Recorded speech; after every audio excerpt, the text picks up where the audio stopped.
There we go. And the stream is live. Welcome to the Critical Christian Podcast. We're your hosts, Dan and Justin. We ask critical questions about the Bible and provide mostly questionable answers. And we've got a special treat for you today. Dan sporting a mustache for the first time.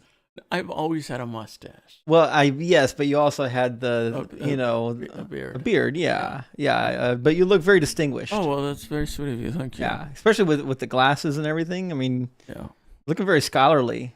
Yeah. I mean, the trucker hat, not very scholarly, but I don't look a day over 60. Not at all. You look great. Well, we are in chapter 13. Yes. Which makes sense because last week we were in chapter 12. Yes, we were. Right, yeah. And by last week, you mean 2 weeks ago. Was it 2 weeks ago? Yeah. Listen, I can't keep track of things. Anyways, we had an exciting, enthralling time doing chapter 12, covering the regulations for the Passover. Oh, yeah, that's right. Did any of that stick? Was that exciting enough that you remembered any of the regulations? Well, I mean, no leavened bread. God hates yeast. Yeah. Absolutely no yeast. Because they leave it out. If there's anything you need to know about God so far in Exodus, is that he's puppet master. He's pulling the strings. And number 2, the dude hates yeast. Absolutely no leaven at all. Yeah. And there's no leaven because everyone's leaving. Right. That's right. Easy to remember. Mm-hmm. Now, we're going to be in chapter 13, and you're never going to guess what the first, section of 13 is dealing with. It's leaven again. But we get some other fun stuff, like, I don't know, possibly child sacrifice, God showing up as flames, that kind of thing. A lot of 2 of those were good. It's a hot chapter. Yeah. It's a hot chapter. With that being said, let's just jump right in it. And let's read verses 1 and 2. It's already on the screen. I think we're ready to go. Nice. The Lord said to Moses, "Consecrate to me all the firstborn. Whatever is the first to open the womb among the Israelites of human beings and animals is mine." Yeah. I read that good. You did. You read that really good. Consecrate to me all firstborn. So consecrate. Right. What's that mean? Well, typically the word consecrate is some form of kadosh, which means to make holy, which in English really just means to separate, to separate from what's ordinary. Okay. So you're setting something apart for the Lord, basically. Okay. So he's saying, separate for me the firstborn. The interesting thing here, and it shows up again elsewhere in Exodus and gets reiterated in Ezekiel 20, and we'll talk about it in a second, is what does he mean to consecrate the firstborn? He mentions later on in some of the texts in Exodus that the firstborn is going to be offered up along with the animals. Where was that? But it's not entirely clear. I want to say it was Exodus chapter 20. Oh, we're not even there yet. We're not there yet, so I don't want to get too deep into it because I want to save some meat on the bone. Yeah. For when we get there. But needless to say, Ezekiel was one of the first major prophets to really read through the Torah and get familiar with it. Okay. The others were not feeling it? Well, it's one of those things where it's unsure how much of the Torah was actually written at the time of their prophetic ministry, right? Okay, sure. But by the time Ezekiel came along, he was pretty acquainted with the text. He makes a lot of reference to the text, especially the book of Exodus. And he says this in retelling a little bit of history before God judges the nation. I remember Ezekiel wrote during the Babylonian captivity, so they've already been, they've been whacked up twice already, once by the Assyrians and now by the Babylonians. And God is speaking through Ezekiel in 26. I defiled them through their very gifts in offering up of their firstborn in order that I might horrify them so that they may know that I am Lord. And most people seem to take... I got to look at the Message version on that one. Of course, you got to look at the Message. Of course. Yep. Mm-hmm. Mm-hmm. Mm-hmm, mm-hmm, mm-hmm. Just in case, just to be, Well, they usually do a pretty good job of telling me what it actually means instead of this gobbledygook. Gobbledygook? What do you mean gobbledygook? Yeah, look at that.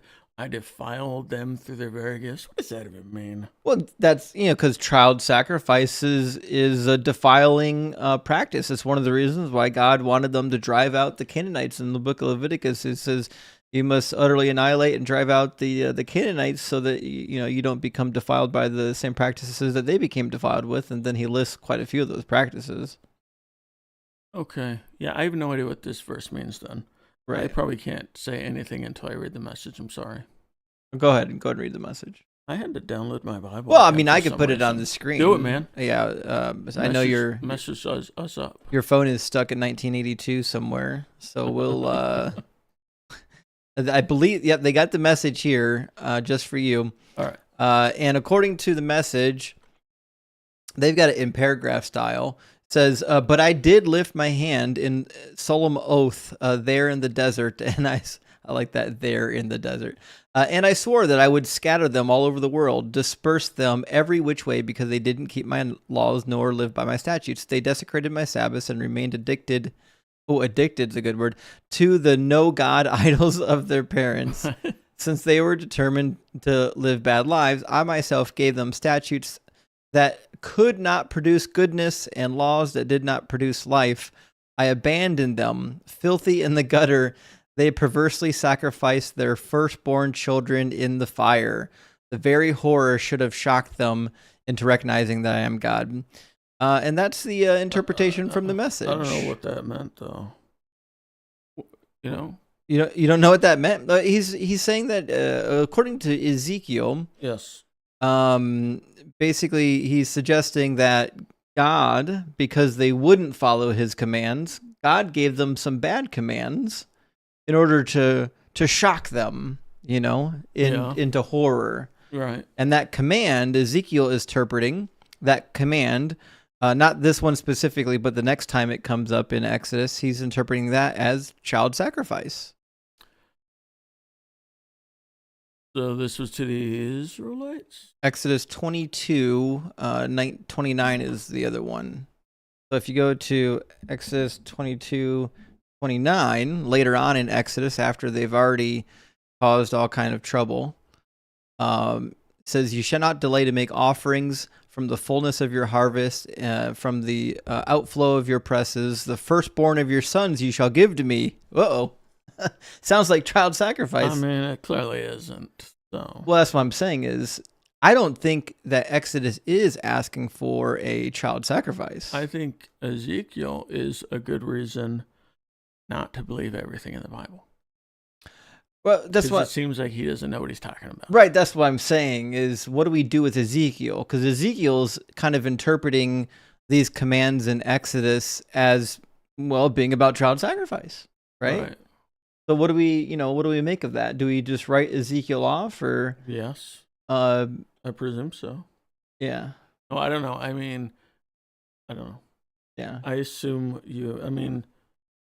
personally, Ezekiel is easy to write off because he had a number of failed prophecies. Oh, really? Yeah, he prophesied that the whole double city of Tyre would be wiped off the map, and then that never happened.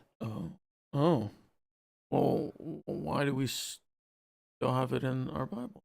Well, because it's hard to get rid of a sacred text. People are. Yeah, but it's not sacred. Well, they're emotionally attached to it. People think it's sacred. It should be one of them apocryphas, you think? To be fair, it's one of the most exciting books among the prophets. There's a lot of wild stuff in there. Probably because it's all fake, right? I mean, he bakes bread over human dung. He lays on his side for like a year. Ezekiel? Yeah, it's a wild ride. So this is all just nonsense. I don't think it's all nonsense. He didn't lie on his side for a year. Well, that's what it says. Right, but obviously he didn't do that. Saying. I know, but I'm saying we know he didn't do that. I don't know.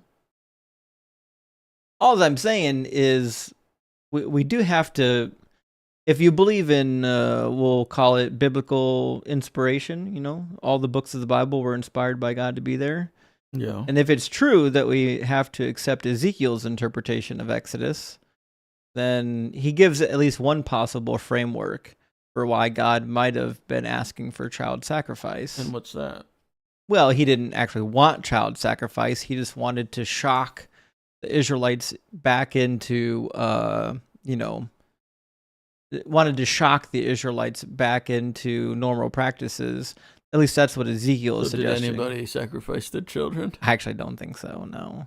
God is just like, sacrifice stuff to me, and then the Israelites are like, whoa, whoa, whoa. Yeah. I don't know if I get that. So Dr. Snorkel in the comments does make a good suggestion, which is typically how it reads. It says maybe they just want to borrow the son and then give it back a little bit later. And traditionally, the way the Jewish people have interpreted this text, despite what Ezekiel says, is that the firstborn sons that are given up to the Lord, they were actually given to temple service, or they were given to some sort of service. Oh. But here is the challenging part with that interpretation, and one of the reasons why some people think that Ezekiel got it right. So the challenge with that is, remember when they left Egypt, it said that they had 600,000 fighting men. They're a nation of 2.5 million people, right? Let's imagine that every firstborn son is given up. It's a lot of firstborn sons serving in the temple / tabernacle, and it's not that big. What are you going to do with all? What are you going to have, 1,000 kids standing around? Like, you know what I mean? Like, what are they going to do? Right? It's just, from a numerical standpoint, it seems kind of silly. Now, remember though, and you and I talked about this, the historicity of the actual Exodus is most likely it was just a small group of people, not 2.5 million people. If that's the case, let's say it's a couple thousand people, right? If that's the case, I could definitely see a command like this being more realistic, where it's just the firstborn. It's not for a long time. It might only be a couple years that they serve there. Maybe their formative teenage years, and then they become an adult and they get married and have their own family and whatnot. If that's the case, I could see that working out, right? But something has to give somewhere. Either the number in the Bible is wrong, or Ezekiel's wrong, or God just wants a whole bunch of baby boys sacrificed, which seems incongruent with. So did Ezekiel say they were sacrificed, or that God told them to sacrifice them, but he didn't really mean it? That's a good question. So Ezekiel doesn't actually say that they were literally sacrificed. He just said that God commanded them to be sacrificed. We don't know if they actually did do it. You know what I mean? But it seems from the Bible, at least, that if God did command child sacrifice, that they would accept it, right? Because Abraham was about to, he quite nearly sacrificed Isaac, right? And from the Bible, from the account of history that the Bible gets, it says that the other nations were sacrificing their children. The Canaanites were. So is it possible that it was common enough that if the Israelites heard it, they're like, well, okay then, I don't know. And even in the Bible, in I think was it 1 Kings chapter 3, 2 Kings chapter 3, I forget. But there's a narrative in the book of Kings where the Israelites go to war against Moab, and they're actually prepared to win the battle against Moab. And then Moab, the king of Moab, sacrifices his firstborn son in the heat of battle to invoke the. How old was he? How old was the son? Yeah, it doesn't really tell us. You always assume it's just a baby, but no, it was a. I don't actually know how old he was. I wonder how he felt about that. But basically, in the story, the king of Moab sacrifices his son as an appeasement to his god, to Chemosh. All right. And the war, which was supposed to go to Israel, actually got overturned. Actually, Chemosh ended up winning the war because of the human sacrifice. And where was this again? In the Bible? Yeah, in the Bible. In the Bible? Yeah, you didn't know that? Of course I didn't know that. Oh, let me... What book is that? It's in Kings. So we just say King Mesha. sacrifices son. I thought it was in the 3rd chapter of 2nd Kings, but I probably don't remember correctly. Yeah, King Mesha. Oh yeah, it was 2nd Kings 3. Sometimes my memory works. You know what I mean? Mm-hmm. Sometimes it do, and sometimes it don't. But I think right now it worked. All right, so really interesting narrative. It says when the king of Moab saw that the battle had gone against him, he took with him 700 swordsmen to break through to the king of Edom, but they failed. Then he took his firstborn son, who was to succeed him as king, and offered him as a sacrifice on the city wall. And the fury against Israel was great, and they withdrew and returned to their own land. So, even at the time of the the turn of the Iron Age, this is already after King David, I would imagine. The native people were still practicing child sacrifice, at least according to the biblical account. Why would the Bible say that? The people that sacrificed their children won. Because that's the history. Isn't that a bad lesson to, Well, no, we got to remember at the time this was written, it wasn't. So King Joram ruled after the turn of the Iron Age in the 9th century BCE. Mm-hmm. So it wasn't like we have this idea that they were strict monotheists. Yeah, that wasn't really true. Now, what's likely is that this particular event happened, and it was just coincidence, and they interpreted it as, well, Chemosh must have given the war to Moab, right? Because we lost, right? That's just how they interpreted it. Well, whether or not Chemosh actually did is another story. Why would God not have let them win? Well, that's the thing, is because it was actually prophesied earlier that was going to be the case, that Israel would win. Ezekiel prophesied it?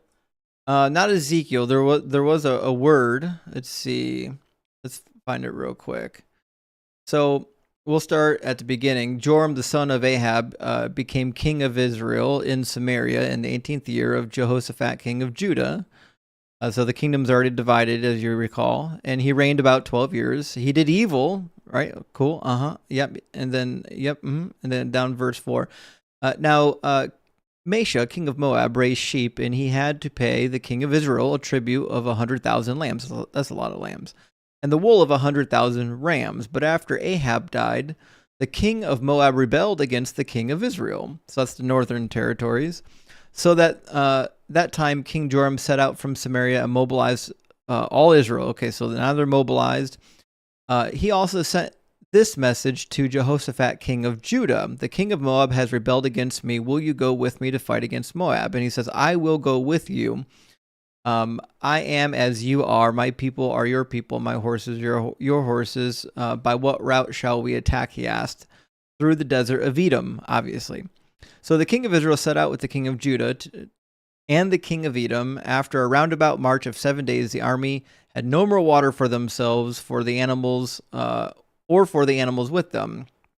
What, exclaimed the king of Israel, has the Lord called us 3 kings together only to deliver us into the hands of Moab? But Jehoshaphat asked, is there no prophet of the Lord through whom we may inquire of the Lord? An officer of the king of Israel answered, Elisha, you remember Elisha, that's the successor of Elijah. Elisha, the son of Shaphat, is here. He used to pour water on on the hands of Elijah. Jehoshaphat said, the word of the Lord is with him. So the king of Israel and Jehoshaphat and the king of Edom went to him. Elisha said to the king, what do you want to involve me? Why do you want to involve me? Go to the prophets of your father and to the prophets of your mother. No, the king of Israel answered, because it was the Lord who called us 3 kings together to deliver us into the hands of Moab. Elisha said, as surely as the Lord Almighty lives, whom I serve, if I did not have respect for the presence of Jehoshaphat, king of Judah, I would not pay any attention to you. But now bring me a harpist. So now they need music, apparently. While the harpist was playing, the Lord came on Elisha, and he said, this is what the Lord says. I will fill this valley with pools of water, for this is what the Lord says. You will see neither wind nor rain, yet this valley will be filled with water, and you, your cattle, and your other animals will drink. This is an easy thing in the eyes of the Lord. He will also deliver Moab into your hands. So the prophet delivers a message from the Lord saying that Moab will be delivered into the hands of Israel. And it says, you will overthrow every fortified city and every major town. You will cut down every good tree, stop up all the springs, and ruin every good field. But that didn't actually happen. They went to war against Moab. They were succeeding. And then in verse 26, and 27, we learned that he sacrificed his son in the heat of the battle. And then the battle turned around and they won. And this is how the Israelites interpreted that particular loss. Well, here's what I'm going to ask you. Yep. Mm-hmm. Are prophecies things that are going to happen, or things that are going to happen unless you do something to make them not happen? Well, see, that's the thing, is we've got some examples of contingent prophecies where it's like if you do this, then that'll happen. But this doesn't appear to be a contingent prophecy. Well, maybe, I don't think the ancient Israelites conceived of their God at this time period as omnipotent. Okay. He was one of many gods. He was the most powerful of them. Yeah, because they ain't hearing any of the other ones, right? Right, but that doesn't mean that there are no other gods or that their God is completely invincible. So this is just one of those really interesting passages where you can see they believe their conception of God at this time period seems to be much like their neighbors. There's multiple gods. Their God is just the best of them. But even the best of them have a bad day, as long as you sacrifice your own son. Yeah. And then, Chemosh drank the blood of the son of Moab and regained his strength. Oh. Yay. I wonder how that son was feeling. If he was like, yes, I'll do it. Yeah. Or if he was upset. So anyways, the long and short of it is, Exodus doesn't, we don't know if Exodus is asking for child sacrifice, but there is some reason to believe it, even if the reason is tenuous. I've always been undecided on the issue. I think a lot of people take very strong opinions on whether or not Exodus is asking for that. I don't know if I even have an opinion. I just think it's an interesting topic. It's obvious that God wouldn't really ask for that. So it seems unlike him. No, it is. Yeah, God would never be like, yeah, kill your children for me. You know what I mean? It doesn't strike me as the type of thing he would want. Right. Yeah. I agree. With that, let's read this paragraph. It's a hefty paragraph. All right. Hey, can I get a drink, or is that too late? Oh, while we're live? Yeah. Yeah, we can take a break. I got some elevator music. Gotta run. So unprofessional, this guy. We've been doing this for like a year and a half. And this is the kind of treatment I get. We're like almost brothers. That's why he does this to me. We're basically brothers, but we fight like an old married couple, which, it makes for a good time at least. Well, he'll be back with a Dr. Pepper or something of that nature. Maybe some caffeine. You get your whiskey? All right. All right. Just knock over my brand new bookshelf. Just break everything. I'll fix it. I don't think that's in the cards. I'm good with wood, and this isn't real wood, but it's something. It is real wood. Nope. Well, it's particle board. Not the same as real wood. I wouldn't. It's fine. It's made from wood. Little bits of it. Right. Yeah. Anyways, welcome back. Thank you, Dan. I read the whole paragraph while you were gone. Wait, did you really? No, I'm just joking. You still have to read it. Yeah, I still have to read it because of course, I've read it before, but you're the reading guy. Yeah. All right. Yep. Yep. In 2-3, out 2-3. All right. Ready? Moses said to the people, remember this day on which you came out of Egypt, out of the house of slavery, because the Lord brought you out from there by strength of hand. No leavened bread No leaven shall be eaten. Today, in the month of Abib, you are going out. When the Lord brings you into the land of the Canaanites, the Hittites, the Amorites, the Hivites, and the Jebusites, which he swore to your ancestors to give you, a land flowing with milk and honey. You shall keep this observance in this month. 7 days you shall eat unleavened bread, and on the 7th day there will be a festival to the Lord. Unleavened bread shall be eaten for 7 days. No leavened bread shall be seen in your possession, and no leaven shall be seen among you in all your territory. You shall tell your child on that day, it is because of what the Lord did for me when I came out of Egypt. It shall serve for you as a sign on your hand and as a reminder on your forehead, so that the teaching of the Lord may be on your lips. For with a strong hand the Lord brought you out of Egypt. You shall keep this ordinance at its proper time from year to year. Fantastic. Dude, I think we're going to be able to do the next chapter because I don't think so, but let me ask you a question. this is half done. Do you think they're allowed to have leaven? I mean, only if they want to be like excommunicated. Right. Actually, in the last chapter, God said anyone. What? In the last chapter, God said anyone found with leaven will be cut off from the people. Yeah, right. Like, and there's reason to believe. All right, there is reason to believe that the people that were cut off theoretically could have been. No, that's dumb. There's either elsewhere in the text. Yeah, somebody dumb saying that. I'm saying elsewhere in the text, the Hebrew idiom for executing someone is to cut off. And for example, in Daniel chapter 9, refers to the death of Onias III, although it doesn't give him by name. It refers to the death of Onias III as being cut off. So it's possible that God hates leaven so much that he'll give you he'll. I don't know. It feels to me as though you should just kick him out of your community. Yeah. That'd be the best thing to do. Then again, what's so bad about leaven?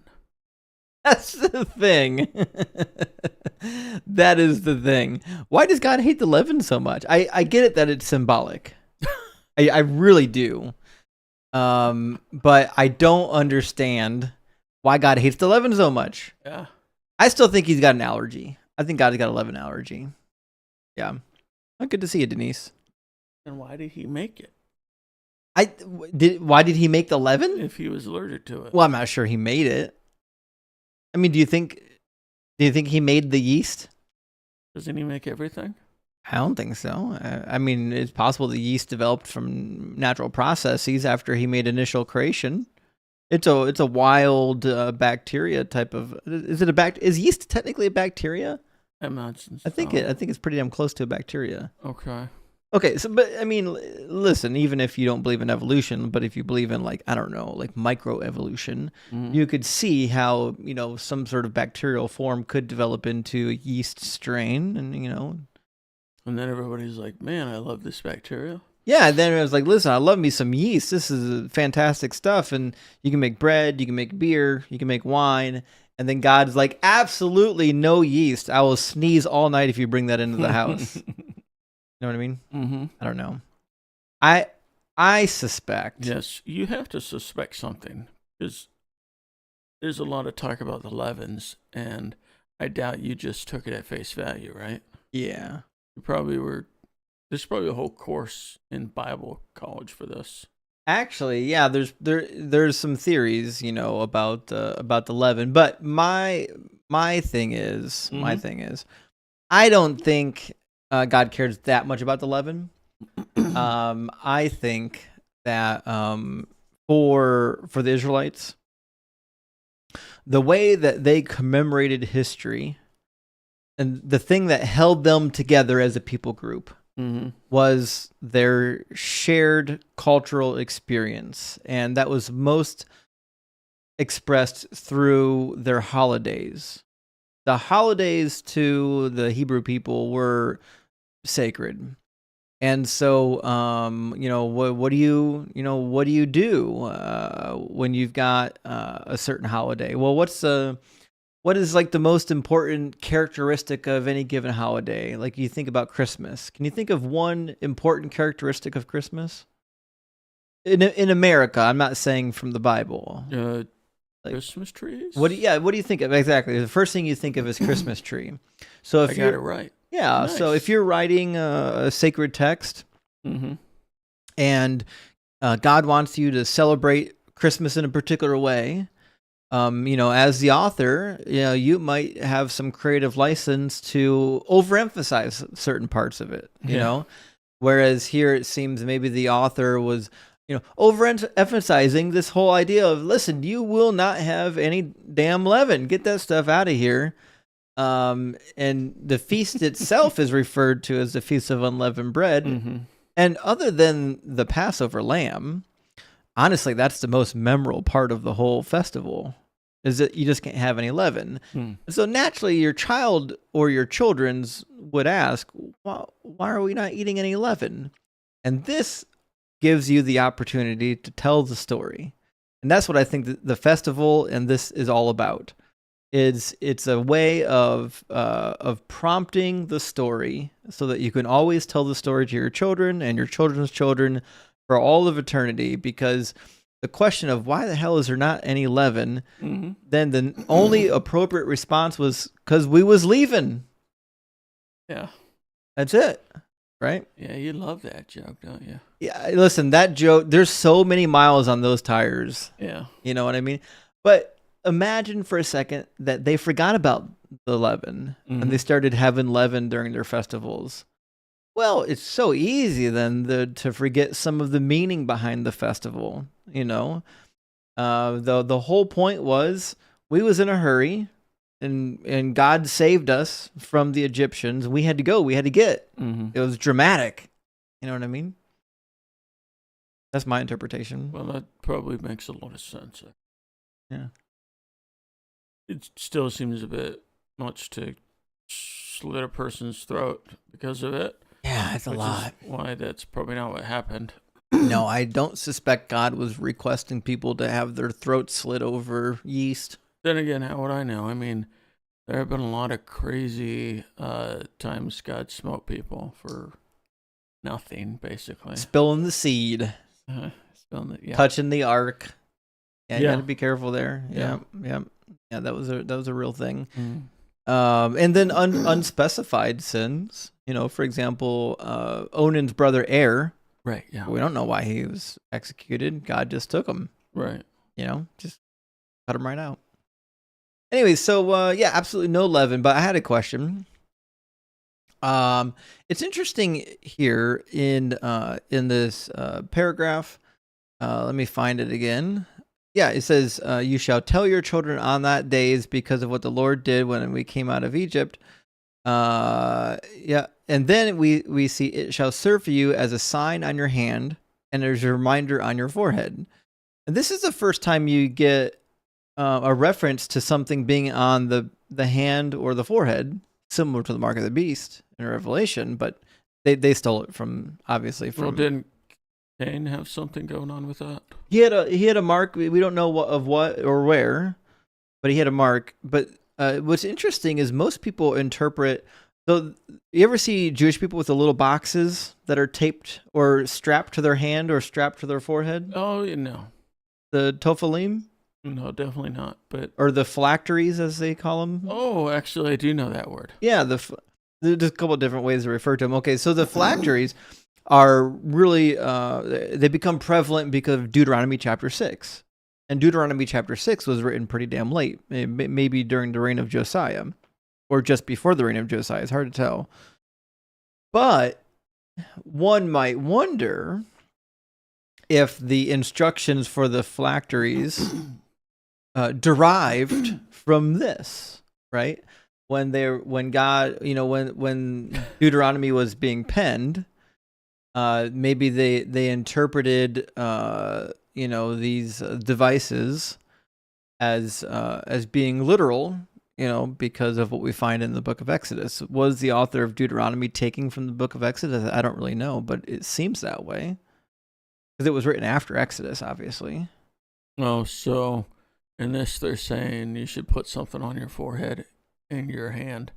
And the guy from Deuteronomy is like, oh, I bet that's real things. We better get boxes. Yeah. Is that it? Yeah, that's my suspicion, yeah. Didn't seem like he was too bright then. Just like Ezekiel was looking back at Exodus and trying to interpret what Exodus is doing, I think Deuteronomy did some of that. Deuteronomy was looking back in Exodus and trying to do some interpreting. We find the same thing in Exodus 21 with the slave laws. In Deuteronomy, I think chapter 15, when they redo the slave laws, they retell it nearly identical, but they modify just a couple things. So like in Exodus 21:7, if you sell your daughter as a slave, she doesn't get to go free like the men do. But in Deuteronomy, she does. Right? So they tweak some things here or there. You know what I mean? So I only bring that up because when we get to Deuteronomy, you're going to remember, oh my, that's right, the forehead and the hand. They probably stole it from Exodus. That's where they got the idea from. Okay. But I did want you to do one thing for me. Can you produce the names of those people groups for me again one more time? Sure. The Canaanites, and the Hittites, the Amorites, the Hivites, and the Jebusites. Yeah. Now, what's interesting is the Hittites. You know about the Hittites. I sure do. But I always want to bring it up just to remember. Wait, those are the Jewish people, right? Or the ones we think are the Jewish people? Well, I always want to. They're not Jewish. But I always want to remind people that when you read Hittites in the text, it's not referring to the Hittites that were in ancient Turkey. It's referring to the people that lived in and around Hebron, known as the Hittites. But they put an I vowel rather than the eval in there. So who were the people that people might have been mistaking the Israelites for? You said the Hittites, right? No. Who was it? I don't think the Israelites were mistaken for anybody. Yeah, but in the stories. Which stories? You said that there was a real life group that was similar to the Israelites. Oh, you mean the Habiru? I guess. That doesn't sound like the right name for it then. Yeah, the Habiru were a theorized group of people living in and around Canaan, roughly, the same time as the Exodus era. Theorized? I thought you said they were real. They are real. So they're not theorized. But we don't know who they are. Well, they're the Hib, because they're not an ethnic group. The Habiru in the ancient texts appear to be a band of unaffiliated nomads that led raids on local cities, carried off booty and treasure and cattle. And then later, actually, when King Idrimi rose to power in northern Canaan up into Turkey, ancient Anatolia, Idrimi actually made his empire on the backs of the Habiru warriors, and then founded the city of Alalach. And we actually got quite a few tablets and writings from the ancient city of Alalach, and it was all built on the backs of the Habiru warriors. Okay, so they were clearly not the Israelites. Got it. Yeah, they weren't Israelites. Why did you say that they were, though, at one point? Well, the Israelites and the Hebrews are not necessarily synonymous. It's possible that the title or the name Hebrew might actually not refer to people that just came from Abraham. It might have referred to originally as the Habiru. And if that's the case, if the word Hebrew originated from the Habiru, that sounds believable. Right. It just means that over the course of time, it went from being these nomadic people with really no actual lineage or designation. And that's why God scooped them up. But if Abraham was a member of the Habiru, if he was called Habiru, and people like him were called Habirus, you can see how the people who took over the land of Canaan, who band together with the children of Abraham, Why they might just collectively all be considered Habiru, because, nobody knows any different. Now, why would it be called Hebrews if it's from Abraham? Well, because the Bible was written many hundreds of years later in a language that was not identical, but similar. So you think that Abraham might have had a name that was more similar to the word Hebrew? We have no idea what his name actually was. Yeah, but you made a good point for the Hebrews. Well, for the Hebrews. I mean, you know what I mean.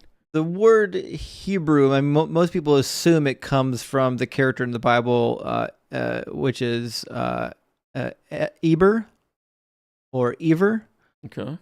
Because in Hebrew you get Ivrim, which is very close to a few different things in the Bible. But there is a character in the Bible that some people theorize is the source of the word Hebrews. Mm-hmm. Because they sound so similar. But again, these are theoretical connections. We don't for sure know where the title Hebrew came from. Now, what is a Hebrew? Right, exactly. No, I'm asking because Moses was a Hebrew, right? Yeah. But he lived in Egypt. But even if Abraham was a Hebrew, we don't know if he was the only one, because he had a father too, right? Does Hebrew just refer to somebody of a lineage, or does it refer to a whole classification of people? This is something that's debated by scholars. Well, I'd have to look at the definition in the dictionary and see. Definition of what? Hebrew. Well, do you want the etymology or the definition? Because nowadays Hebrew just refers to anyone that came from Abraham. You think so? Yeah. Oh. We can just Google it. It'll tell you about that, right? So we just do definition of Hebrews. It says a member of an ancient people living in what is now Israel and Palestine, according to the biblical tradition, descendant from the patriarch Jacob, grandson of Abraham. After the Exodus, they established a kingdom of Israel and Judah, so on and so forth. Yeah. So that's the modern designation. But in order to figure out where the title came from, you have to engage in a little bit of guesswork. So you're saying that the Hebrew, is that what they're called? Habiru? Yeah, are probably where Hebrews came from then. I don't know if it's probable, but it is possible. More likely. Well, we don't know. We don't have enough data. I know, but it sounds more likely. I mean, to you, yes. To me, yeah. I'm okay not knowing, Well, yeah, but you prefer to know. I would like to know. All right, then. So let's just say it was a Hebrew. Well, just throwing a dart at the board because I want to know something doesn't make it true. It's a big dart. I mean, it's a sloppy dart. You can't just believe something because you like the conclusion of it. Yeah, you can. I don't. That's ridiculous. All right, let's talk about sacrificing firstborns. Where's that at? 11 through 16. Oh, but you thought we were done with that, didn't you? I mean, I thought. Yeah, we are not done with it. I'm like, we're gonna be done at 8:00 tonight. We are not done with sacrifice. Okay, well. In fact, there's a lot of sacrifice in the book of Exodus. We're just getting started. It's gonna get bloody soon. All right. So, are these real sacrifices or ones that? Well, I got to read it first. Well, hold on. That people interpret as sacrifices, but they aren't actually. I will read it and find out. All right. I have to read it again then? Well, we didn't read it once yet. You got to read it the first time. I read that. No, you didn't. Oh, really? What did I read? You okay? Wasn't I reading about... Buddy, drink your Dr. Pepper. You're getting woozy. I was reading about unleavened bread. Isn't that... Yeah, verse 10 was the end of that paragraph. Oh, was it really? Now we're in a new paragraph. Oh, well, okay. The paragraph that's not about unleavened bread. Okay, all right. Yeah. When the Lord has brought you into the land of the Canaanites, as he swore to you and your ancestors, and has given it to you, you shall set apart to the Lord all that first opens the womb. All the firstborn offspring of your livestock that are males shall be the Lord's.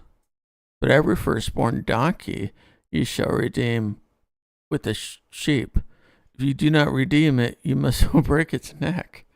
Every firstborn male among your children you shall redeem, and if you do not redeem them, you must break their necks. When in the future your child asks you, what does this mean? You shall answer, By strength of hand, the Lord brought us out of Egypt from the house of slavery. When Pharaoh stubbornly refused to let us go, the Lord killed all the firstborn in the land of Egypt, from human firstborn to the firstborn of animals. I remember that. Mm-hmm. Therefore, I sacrifice to the Lord every male that first opens the womb, but every firstborn of my sons I sacrifice every male that first opens the womb, but I also redeem them. Mm-hmm. It shall serve as a sign on your hand and as an emblem on your forehead that by strength of hand the Lord brought us out of Egypt. Very good. Oh, yeah, it's pretty great. Thoughts? All right, well, so what does redeem mean? Oh, that's a great question. Yeah, so typically when we talk about redeeming something, it's like we'll call it like an exchange. Okay. So, for example, if you were sold as a slave, somebody could buy you back. We would call that being redeemed, right? In this particular case, we're talking about what to do with some of the animals. Mm-hmm. So, for example, the first animal to be redeemed is the donkey. And this is kind of an interesting thing because redeemed seems like, you're placing a high value on something. Yes. But that's not really what's happening here. The donkey gets redeemed as opposed to sacrificed because it's an unclean animal. Wait, so you're killing a sheep instead? Yeah, so it gets swapped. So the donkey's alive, but they're like, the only way I'm going to... Wait, all right, so they got a bunch of donkeys, and then they're like, well, I'd really like 5 of these to live. So they're like, well, then you're going to have to sacrifice some sheep. And then they're like, well, this one I don't really care about. So they just break its neck. Yeah. So you're not supposed to sacrifice the donkey. And you're supposed to redeem it with a sheep. All right, so if things are unclean and you still want them, you kill something that's clean to make up for it. Basically. There's some interesting rules too we'll get to in Leviticus in dealing with some of the animals, because even on the animals that get sacrificed, it's clear that some parts of them are unclean and some are not. And so there are certain parts of the animal, the unclean parts, that need to be dealt with differently. Like the butt, right? Maybe you mean the anus? Yeah, why? Yeah. We'll cover that when we get there, but the long and short of it is, you can't just sacrifice anything to Yahweh. There are, he wouldn't accept a pig as a sacrifice. Well, no. Obviously. We know that pigs are the most unclean animal there is. Right. So, but what's wrong with a donkey?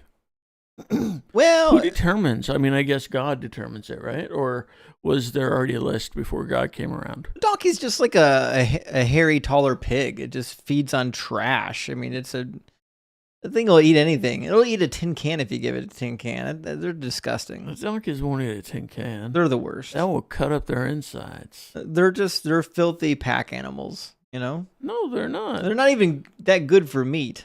They're like little horses. And we love horses.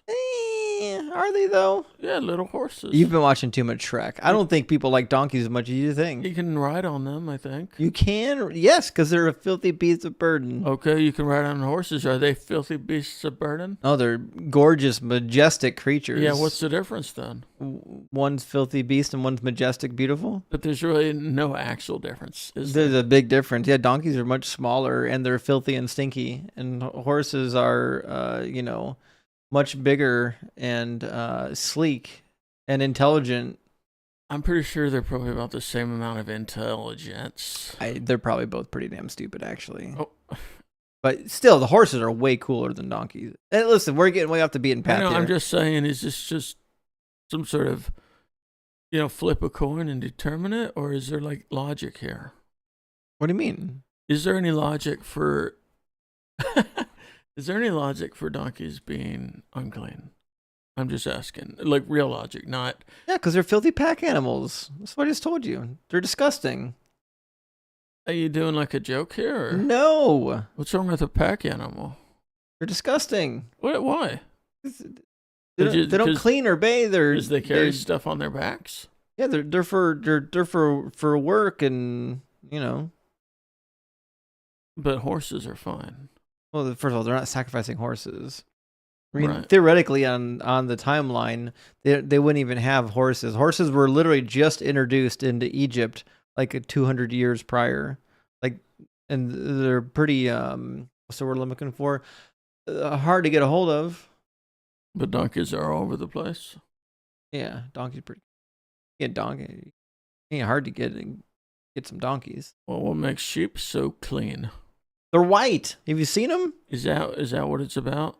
Yeah, actually, the association with whiteness being clean it's a pretty. That's a connection that the ancient people thought was pretty important. Very racist.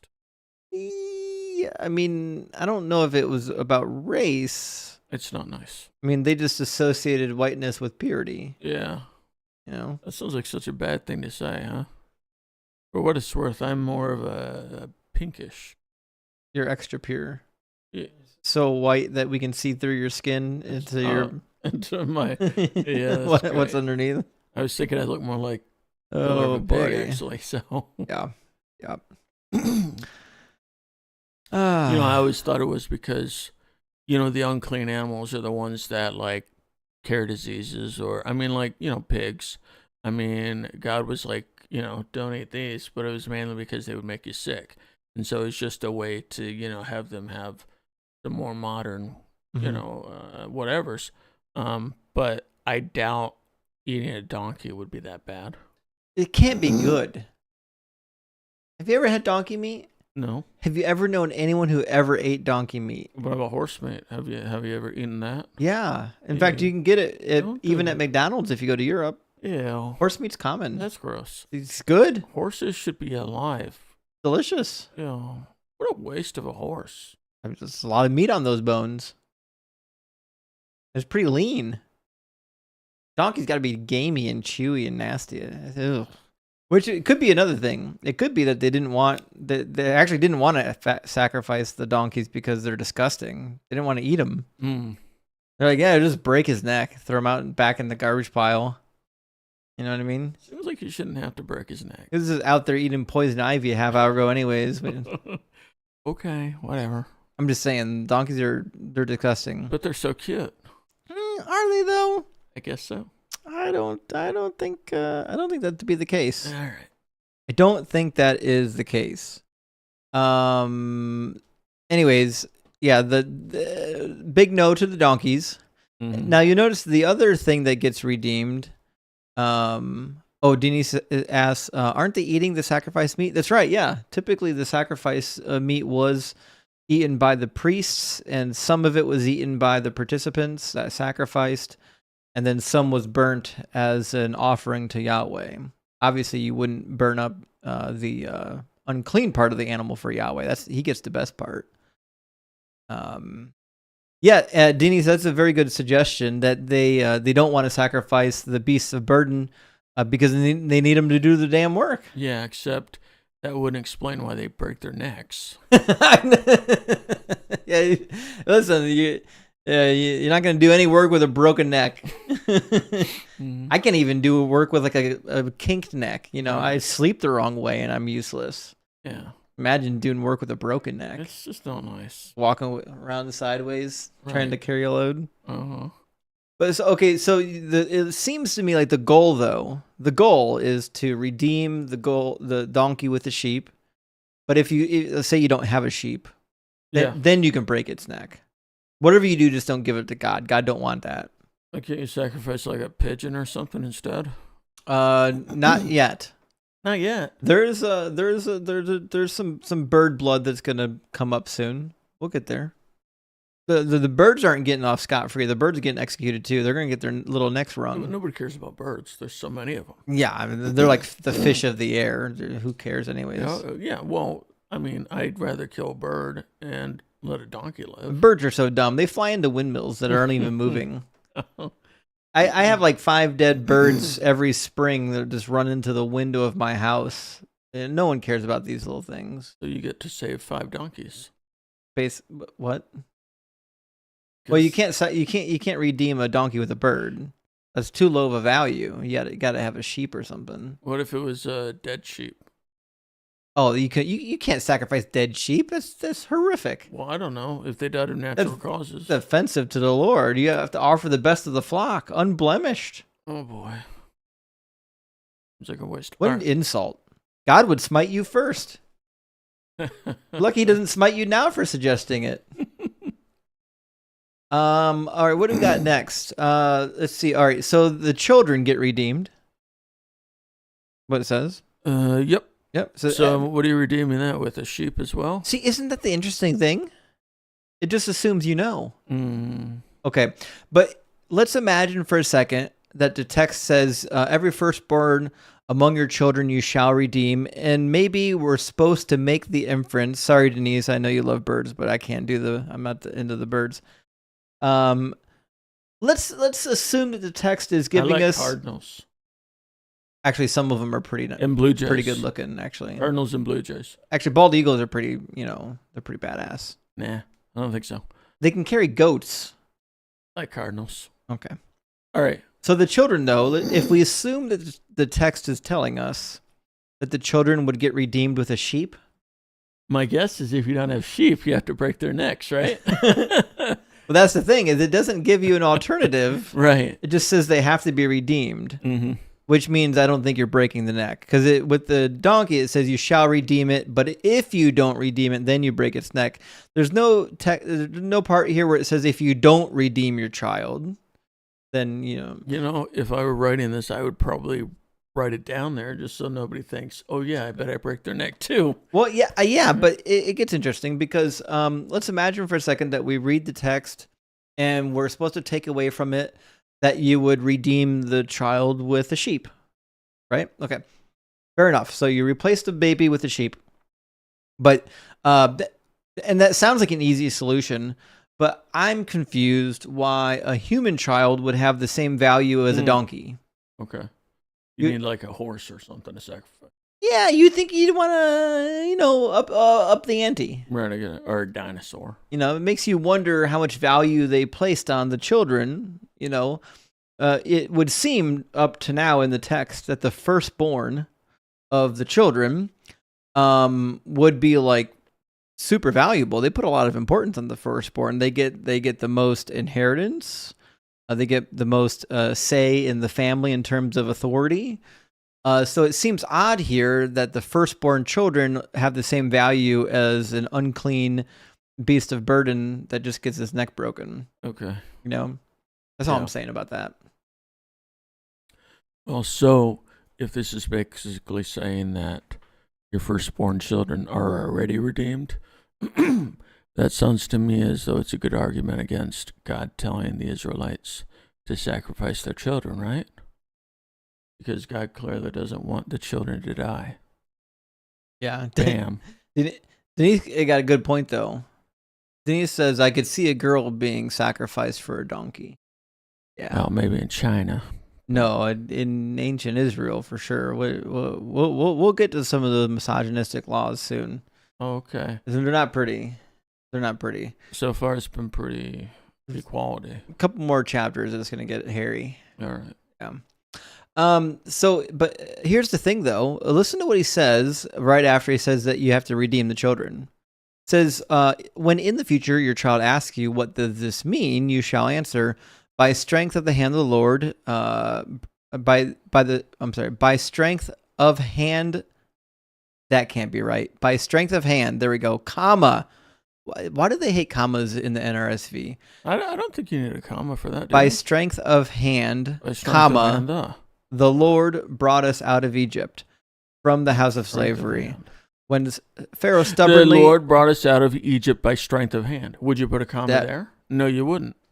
That's how you know not to put a comma in it. But you need a comment there, comma. I'm just saying you don't.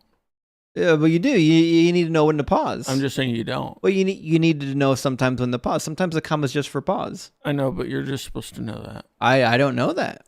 And it says, when Pharaoh stubbornly refused to let us go, the Lord... I love arguing with an English major on commas.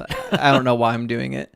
When Pharaoh stubbornly refused to let us go, the Lord killed all of the firstborn of the land of Egypt, from human firstborn to the firstborn animals. Therefore, I sacrifice to the Lord every male that first opens the womb, but every firstborn of my sons I redeem. Okay, so, all right, okay, all right.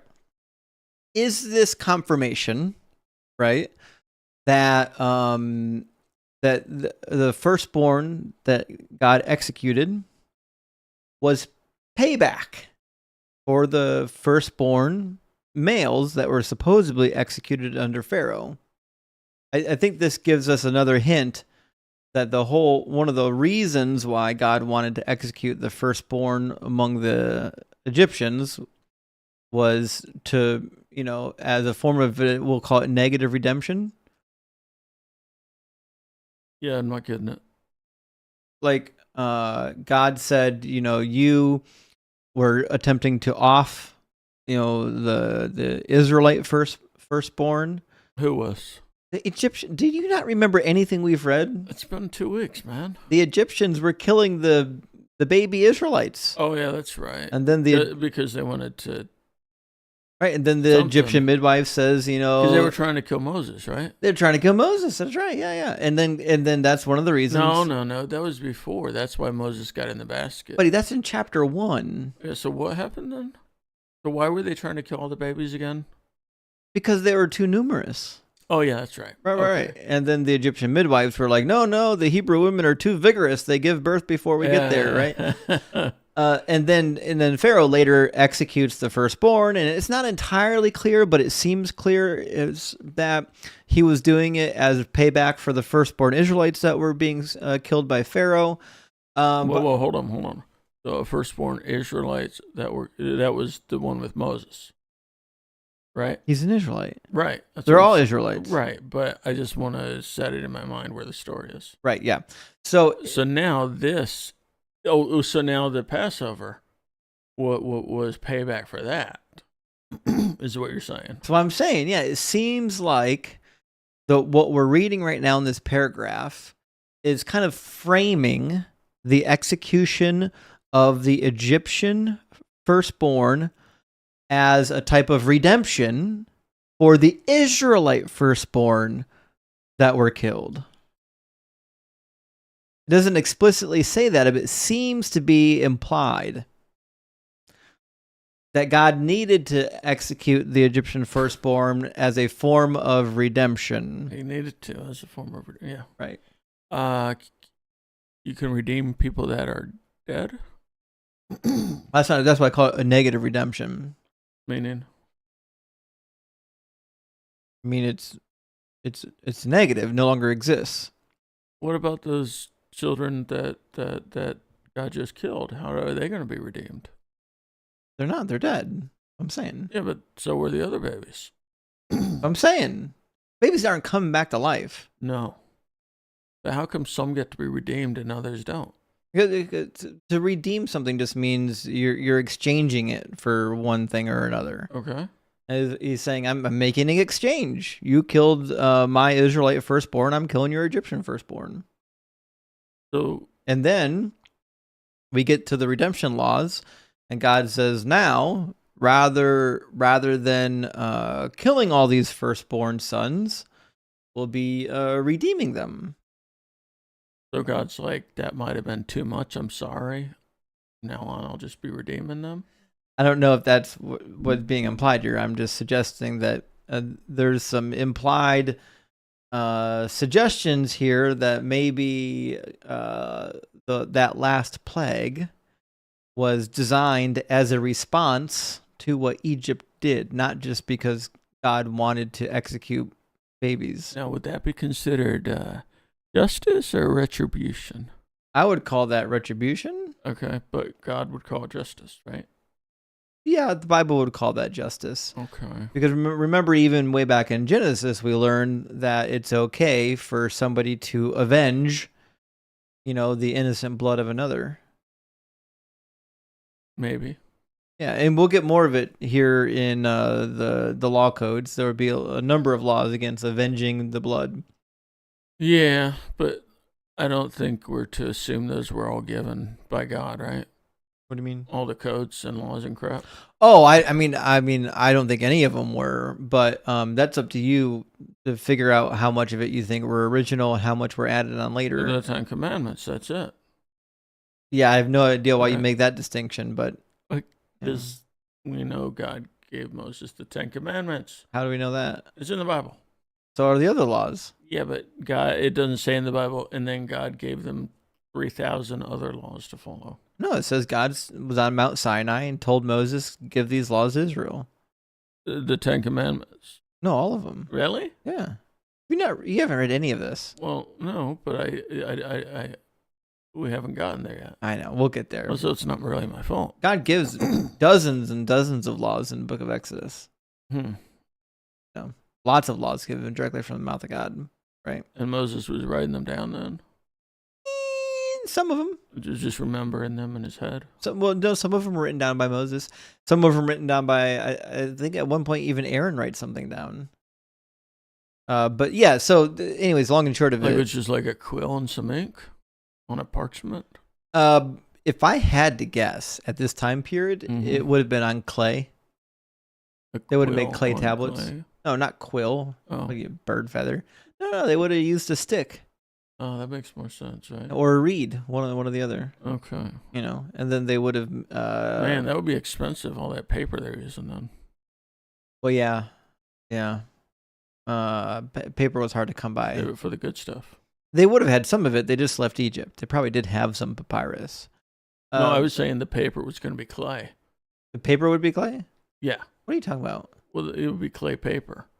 So that's ridiculous. You wouldn't be able to use a lot. Absolutely ridiculous. All right, let's continue. Okay, let's read the... I know somebody watching got that, but... I didn't get it. No. I'm too dumb. I'm not... That's what I'm it not is. bright enough for that.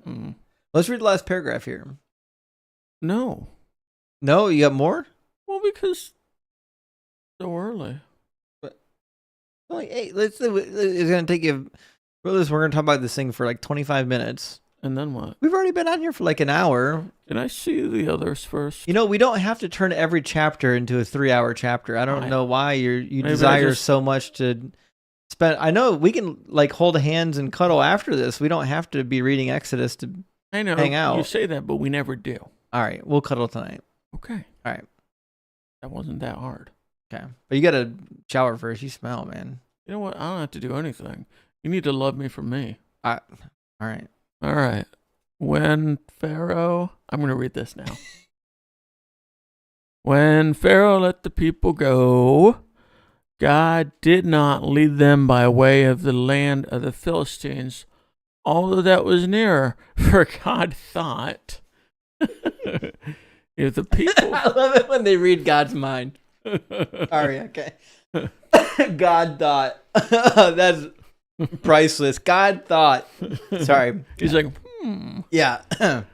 If the people face war, they may change their minds and return to Egypt. So God led the people by the roundabout way of the wilderness bordering the Red Sea. As swallowing.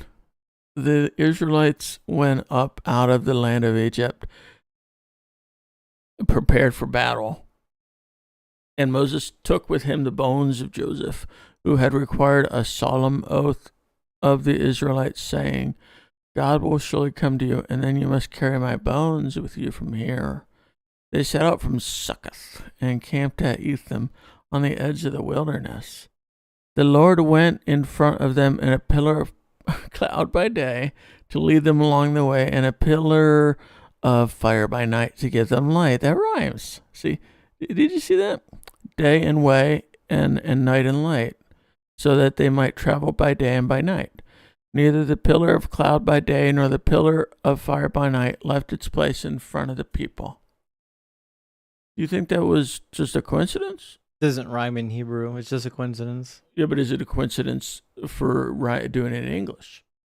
I think it's a coincidence. Although, if it's not a coincidence, kudos for whoever put that translation in there. I don't think it was a coincidence. I think they're just translating the words pretty literally. Well, it sounds cute. It's pretty good, actually. Yeah. I like it. Really rolls off the tongue. It does. Yeah, I agree. A little better than Succoth. That's not the thing. Okay, so a couple things here. It says, when Pharaoh let the people go, God did not lead them by the way of the land of the Philistines, which means they didn't go north.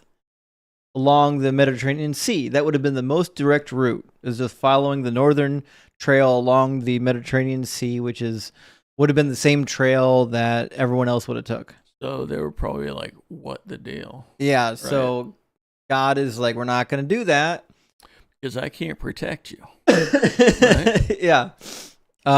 So rather than, because if they're taking the route along the sea, and then they had second thoughts, it's pretty easy to turn around and just go right back on the same path. So he's like, I'm going to take them this crazy route out into the wilderness where it'd be difficult for them to find their way back. Isn't that interesting? Yeah, it's the it's the implication. Yeah, it's like a mind game. You know what I mean? Yeah, like he couldn't have just said, "Hey, I want you to go this way because like I need you to go this way, and if you don't, I'll smite you." He's like trying to trick them into it. You know? And then they get all lost in there, and they're like, "Well, our only hope is God." Yeah, I mean that's basically what happens in the very next chapter. Even It's kind of funny, right?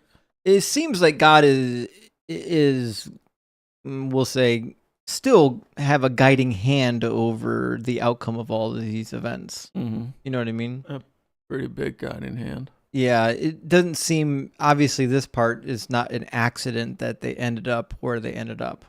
Yeah, because they had to get lost for 40 years. And they couldn't get lost if they knew where they were going. Well, right? they weren't lost. I don't know where that narrative comes from. They were never lost. Wandering in the desert for 40 years. They were wandering. They weren't lost. Well, when you wander, you don't know where you're going. Oh, they did know where they were going. The book of Numbers tells you why they were wandering for 40 years. It was a punishment according to... Well, yeah, but it's probably because they kept getting turned around.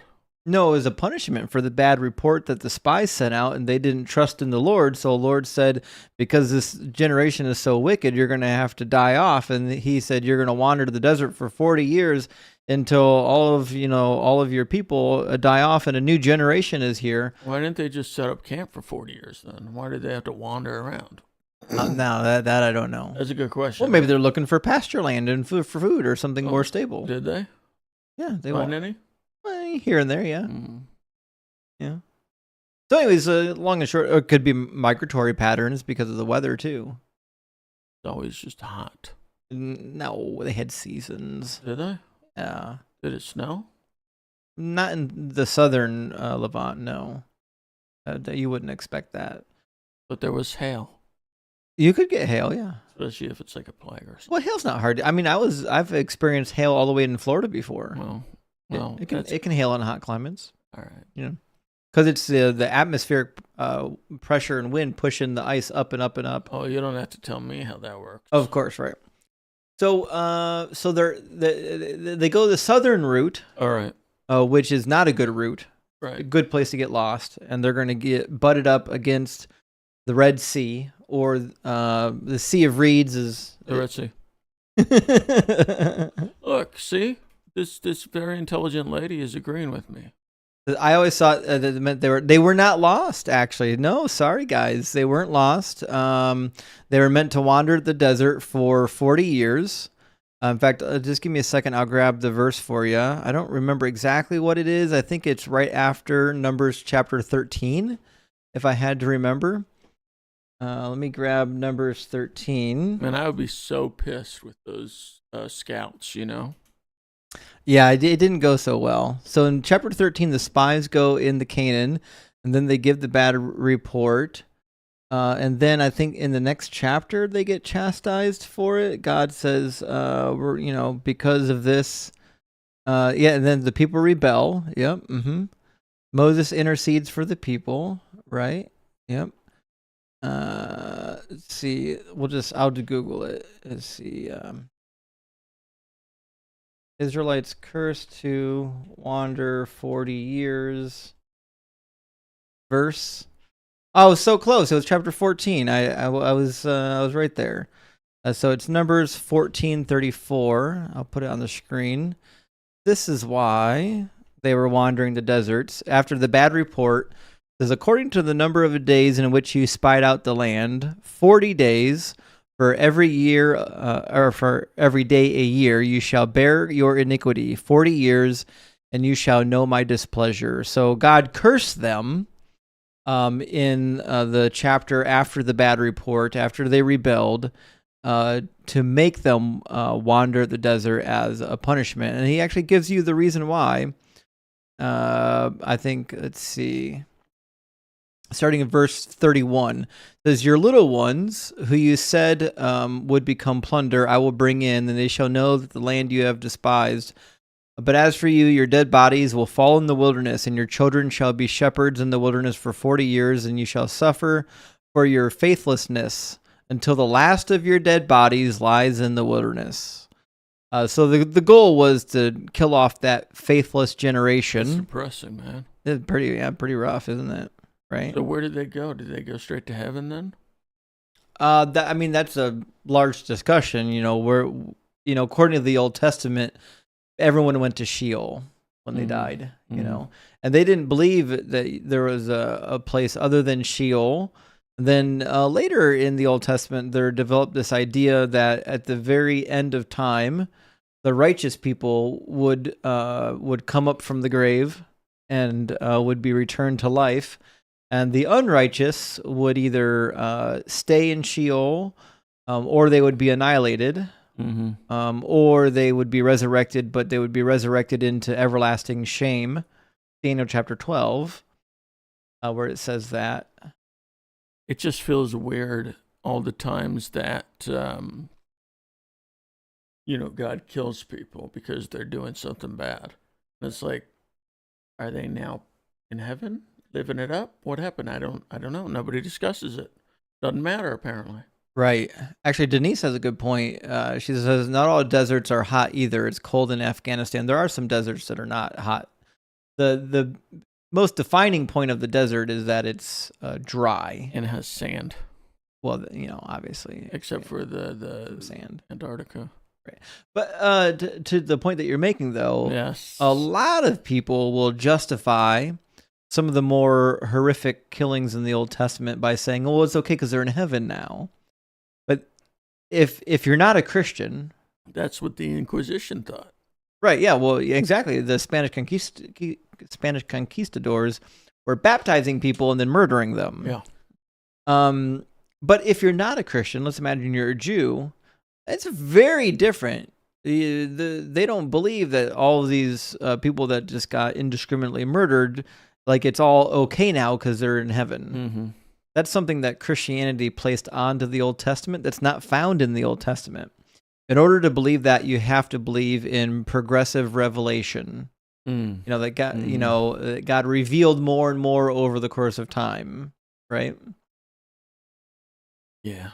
That doesn't sit well with me. That's a tough one. The not going to heaven right away, or right. Where are they, or who knows, or right. You know what I mean? Because like the idea of Sheol, that was before God came around, right?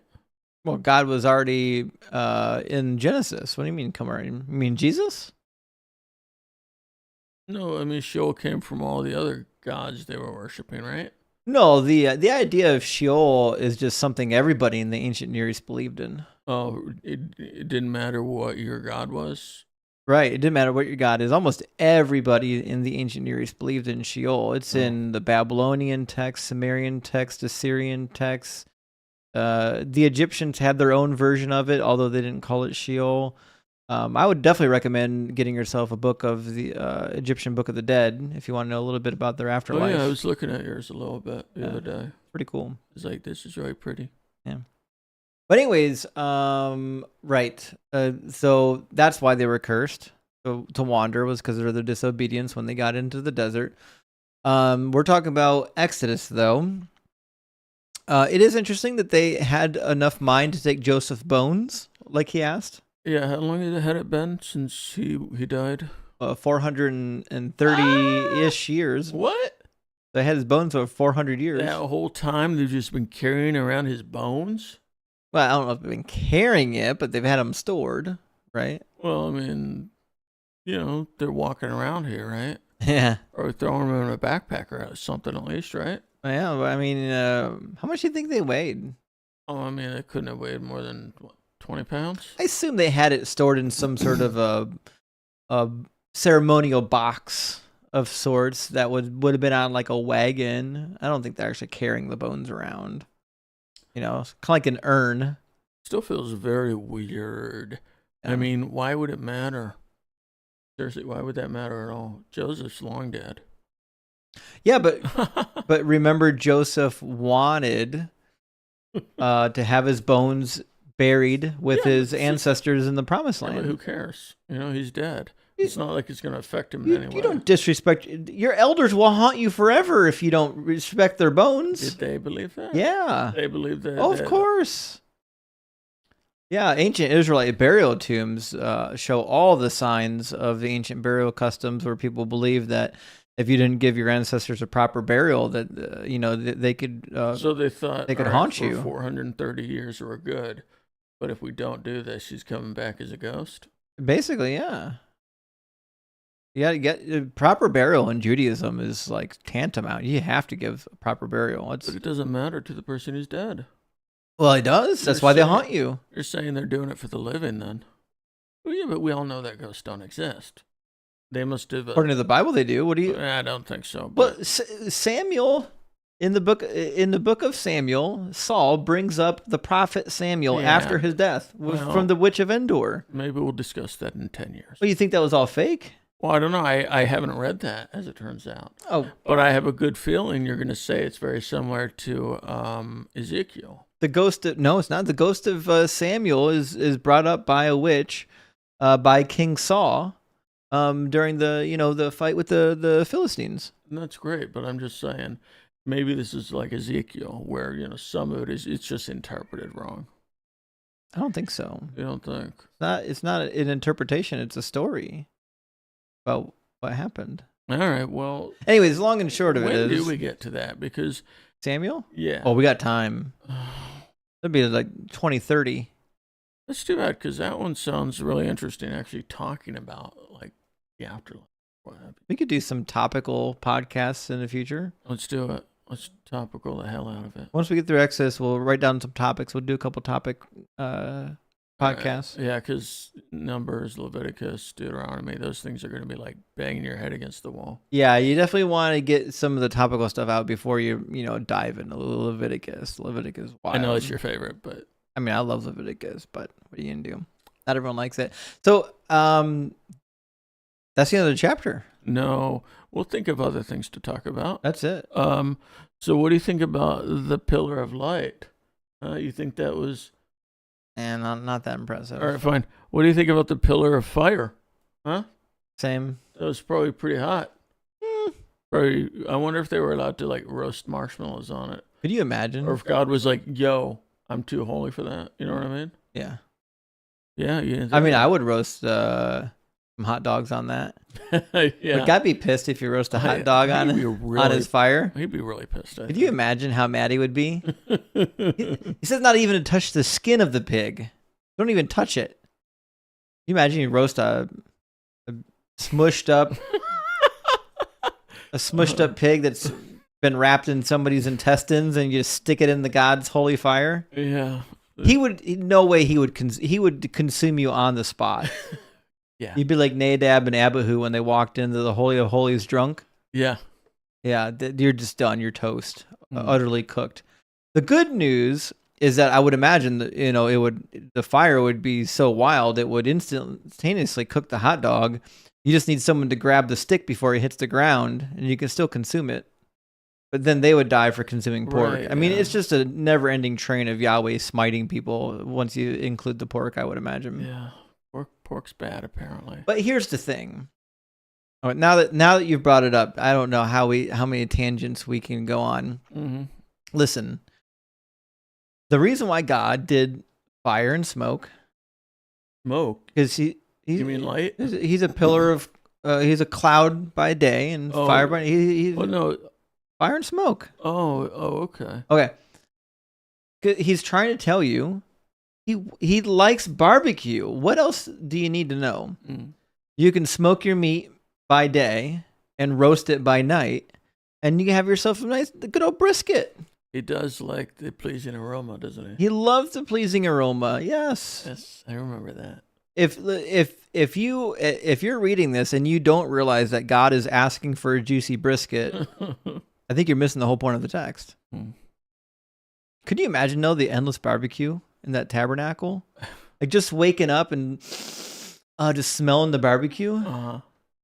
It's people think of the Old Testament as like terrible and barbaric, but I got to be honest, endless barbecue just sounds fantastic. No, it doesn't, because I bet they didn't have ketchup. Well, of course they didn't have ketchup. So what are you gonna eat with uncultured swine? It's gonna be all like ketchup, dry. They have spices and herbs and no ketchup flavoring. No ketchup, forget it. That's disgusting. All right. As long as you don't boil it in its mother's milk, you'll be fine. Just don't do that. God does not want you boiling anything in the mother's milk, and you absolutely better not put yeast on it. Just don't. Right. Do not put yeast on it. Hard to be a vegan at this time period. You got bread. That's about it. Some grain, maybe. Are locusts vegan? I don't think so. Oh. Anyways, that's the end of the chapter. Just eat a bunch of honey. Next week we're talking about Moses parting the sea and all kinds of fun stuff. The Red Sea. Yeah. And pretty soon we're going to get into our first war. Shortly after we cross the sea, we get our first battle with the Amalekites. Oh, sweet. Chapter 17, I believe. I don't know who they are, but you'll tell me. Oh, yeah. Yeah, the Amalekites are kind of a big deal. People know them. They do. They do. It was a reference to the movie. Oh, sorry. I didn't. The Anchorman? Oh, yeah, I forgot. Yeah, it's a good movie. Yeah. Yeah. In fact, I aspire to have an office that smells of rich mahogany. Oh, yeah. Yeah. That would be nice. All right, guys. Next week, chapter 14. Thank you so much for being here. 14 and 15, maybe, I'll pray on it. All right. See what happens. Let me know what he says. Yeah. All right. Thanks for being with us. And remember, it's still Movember. Not too late to get a mustache. Okay. We got a little less than 2 more weeks. Mm-hmm. I might join you. We'll see what happens. Okay. All right. And 7 days. Have a great night.